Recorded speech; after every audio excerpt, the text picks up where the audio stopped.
Milenio Televisión presenta.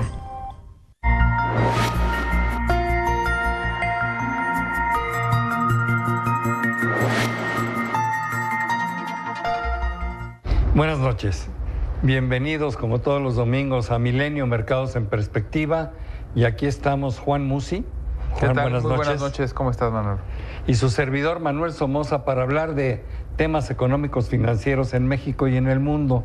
Y me gustaría empezar, como siempre, por México, aunque no hubo información económica relevante, pues hay algunas buenas noticias. La primera es que finales de la semana pasada supimos que el Producto Interno Bruto de la economía mexicana en el primer trimestre creció al 2.4%, muy en línea con lo que estamos esperando del crecimiento para todo el 2018. Sin embargo, lo que me preocupó, no sé a ti, Juan, al final de la semana, es que noté un cambio en la actitud de los negociadores del Telecán en relación a si se va a firmar o no se va a firmar algún acuerdo con Estados Unidos.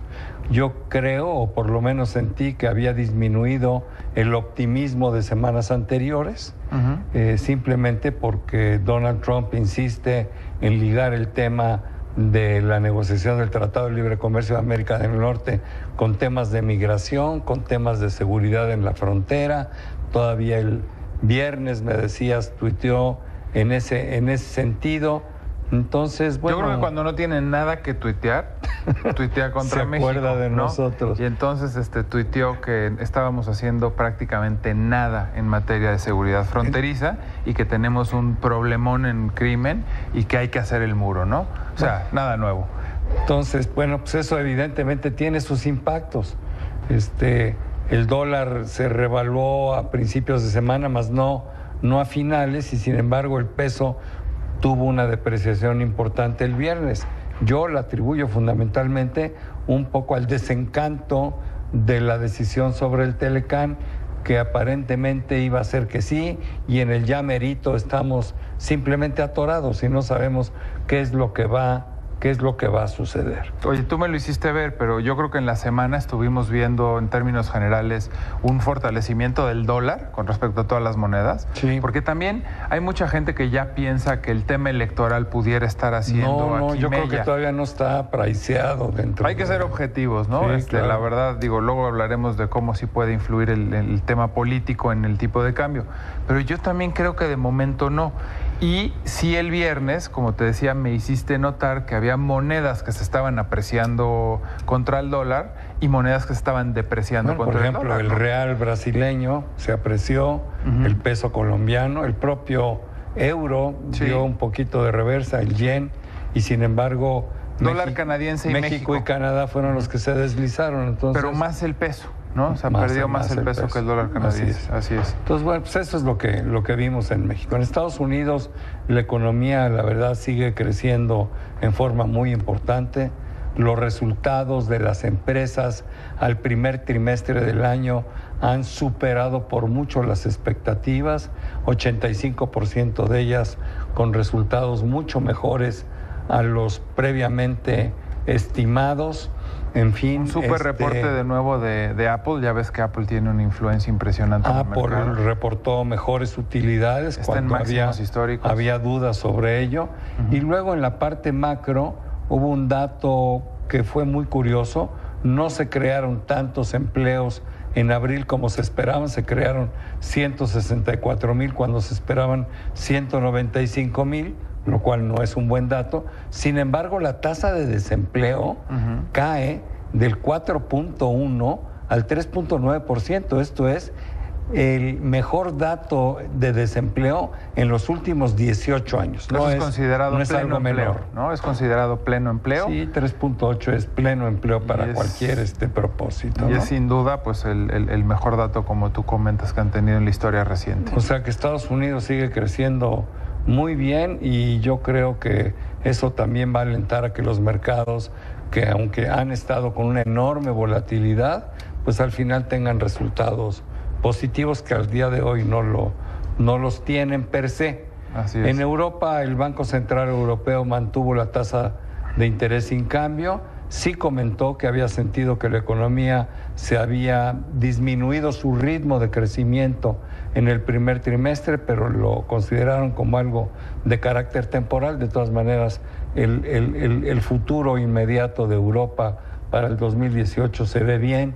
En Asia... Siguen creyendo que como región puedan crecer entre el 1.6 y el 1.8, ¿no? En Europa, que no es nada malo para la región. No, porque además es un continente donde ya no hay crecimiento poblacional. Entonces, esto quiere decir que son crecimientos en términos reales. Para ellos es bueno, así es. En China se anunció que la economía de ese país había crecido 6.8% nuevamente, igual que el mismo trimestre del año anterior, 6.8%, hace a China que siga siendo la locomotora del mundo. O sea que en ese sentido las cosas por cierto, van caminando bastante bien. Fue semana de negociaciones entre chinos y norteamericanos en un tono, o yo más bien te diría en un tono muy pacífico, muy diplomático, muy amistoso, ¿no? De ambos. Y pues todo quedó el viernes en simplemente una petición de Estados Unidos en que se reduzca el déficit con esa potencia, ¿no? Pero ya no con el tono agresivo ni de guerra comercial que habíamos visto en las semanas anteriores. Sin embargo, el tema es delicado, porque eventualmente sí pudiera darse la guerra comercial. Nadie lo estamos esperando, pero si eso ocurriera, el mundo va a sufrir completo. Los que más van a sufrir son Estados Unidos, pero también el resto del mundo. Se me pasó a decir que hubo reunión de la Reserva Federal en Estados Unidos, que es algo muy importante. Terminó el miércoles y la Reserva Federal decidió mantener la tasa en 1.75. Sin embargo, leyendo las minutas, lo que se dijo ahí, no son las minutas, sino leyendo simplemente la declaración, el comunicado, pues parece ser que en junio sí puede venir un nuevo incremento para que la tasa pasara del 1.75 al 2%. Y ahí tendríamos que ver México cómo reacciona. Con base en el dato de inflación que vimos la semana pasada, México tiene una posición bastante cómoda, porque la inflación en México ya está abajo del 5%, y esto le da cancha al Banco de México para no tener que seguir forzosamente a la Reserva Federal. Sin embargo, pues vamos a ver cómo sale la inflación de México por todo el mes de abril, que la vamos a tener la semana entrante, ¿no? La tenemos el miércoles 9, el dato de inflación. Qué bueno que tocas ese tema, porque yo creo que Banco de México ha tenido pues un muy buen primer trimestre, ojalá sea cuatrimestre en materia de inflación, y en mucho ayudado también por el tipo de cambio. Hay que recordar que esta presión en el tipo de cambio es más reciente.